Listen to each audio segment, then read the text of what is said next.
আসসালামু আলাইকুম। আশা করি সবাই ভালো আছো। আজকে তোমাদের জন্য নিয়ে এসেছি আমরা কিভাবে মানুষ আঁকবো তার একটি ছোট্ট নমুনা।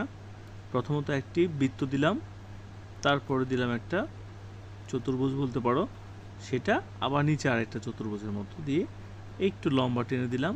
এটা হচ্ছে তার পা। সবগুলো ছবি আমি এভাবে এঁকেছি।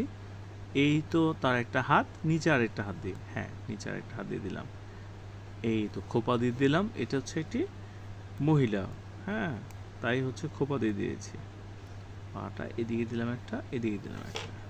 তোমরা তো নিশ্চয়ই দেখেছো কি সহজে ছবি আঁকার কৌশল বা নিয়ম তোমাদেরকে আমি শিখিয়ে দেই। আজকেও ব্যতিক্রম না। মানুষ আঁকতে নাকি অনেকের অনেক ধরনের ঝামেলা হয়, তাদের ফেস দিতে পারছে না, তাদের হাত পা এগুলোর সামঞ্জস্য হচ্ছে না। তো তোমরা প্রথম দিকে ছবি যদি আঁকতে চাও, প্রথম দিকে যে মানুষের শেডগুলো দিতে হবে মানুষকে বোঝানোর জন্য যে একেবারে নিতান্ত পারছি না, মানুষ কিভাবে দেব। তো এই একটা বৃত্ত দিয়ে আর হচ্ছে তোমার এই চতুর্ভুজ দিয়ে তুমি সহজেই খুব সহজেই মানুষ আঁকতে পারো। এটা কোনো ছবিতে তুমি রিয়েলিটির ছবিতে দিতে পারবে না। এটা তোমাকে হয়তোবা কোনো একটা গ্রামের দৃশ্য অথবা কোনো একটা ছোটোখাটো কোনো দৃশ্য করছো, তখন একটা মানুষ প্রয়োজন, এই শর্টকাটে তুমি এভাবে দিতে পারবে। ঠিক আছে, আজকের ছবিটা মূলত আমি ক্লাসে করিয়েছি বাচ্চাদের। সো সেই ক্ষেত্রে ওরা দেখতে চেয়েছে যে স্যার এই আপনার হইচই কেমন হয়েছে একটু দেখান বা কত সহজে করা যায়।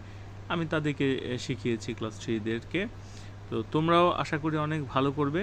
খুবই সহজে অনেকগুলো মানুষ একসাথে ছবি আঁকাটা অনেকেই ভয় পেয়ে যাও, তো এইভাবে অনায়াসে আঁকতে পারো। এটা একটি ছবি এঁকেছি তোমাদের জন্য, যেটা হইচই ক্লাসে বললাম। তো দেখো, রঙের ব্যাপারে যেটা বলি সেটা হচ্ছে তোমার যা ভালো লাগে, তুমি যেটা ভালো লাগে, তোমার যেটা ভালো লাগে, ধরো তোমার নীল ভালো লাগে বা আকাশি কালার ভালো লাগে বা বেগুনি ভালো লাগছে, তুমি তাই ব্যবহার করো। নির্দিষ্ট কোনো রং নেই, তোমার যেটা ভালো লাগবে শিল্পীর মনের মাধুরী মিশিয়ে তুমি ছবি আঁকবে। ঠিক আছে, কোনো কৈফিয়ত দিতে হবে না। ছবি আঁকার জন্য কোনো ধারাবাহিক নিয়ম নেই। যেটা তোমার ভালো লাগবে, তোমার ক্রিয়েটিভিটি যেটা থাকবে, সেটাই তোমার ছবি, তোমার ছাপ থাকবে ছবিতে। ঠিক আছে, আশা করি খুবই ভালো লাগবে। সবাই ভালো থাকবে আর বেশি করে ছবি আঁকবে, ছবির প্রতি ভালোবাসবে। ঠিক আছে, তো ধন্যবাদ সবাইকে। আসসালামু আলাইকুম।